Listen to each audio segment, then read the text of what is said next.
গ্রাম আমার মহল্লা এইখানে বাংলাদেশের সব থেকে যে নিকৃষ্ট একজন সন্ত্রাসী ছিল,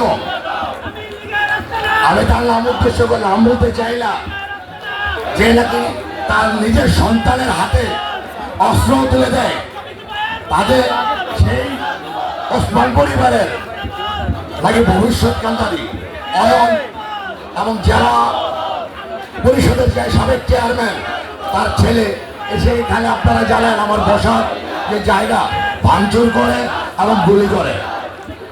কিন্তু তারপরেও লালগঞ্জের কোনো মিডিয়া সেই প্রচার আপনারা যারা আমার সামনে মিডিয়ার বাইরে আছেন করতে পারেন নাই, হাতে গোনা দু একটা মিডিয়া ছাড়া।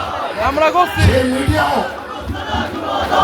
যেই ডিসিকে দিয়ে আপনারা যারা বন্ধ করে দেওয়া হয়, তখন আমরা এখান থেকে হাজার হাজার লোক নিয়ে তারপরও 2 দিন পরে আমরা প্রোগ্রাম করেছি এবং প্রতিনিয়ত প্রোগ্রাম করেছি।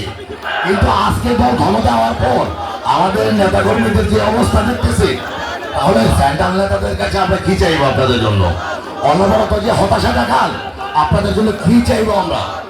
যাই হোক, আমি সংক্ষিপ্ত বক্তৃতা রাখার জন্য আহ্বান জানাচ্ছি আমাদের নারায়ণগঞ্জের কৃতি সন্তান, সিদ্ধিরগঞ্জের সন্তান, ছাত্রদলের সোনালী ফসল সাইদুর রহমান সোহেলকে, কেন্দ্রীয় নেতা সাইদুর রহমান সোহেলকে সংক্ষিপ্ত বক্তৃতার জন্য আহ্বান জানাচ্ছি।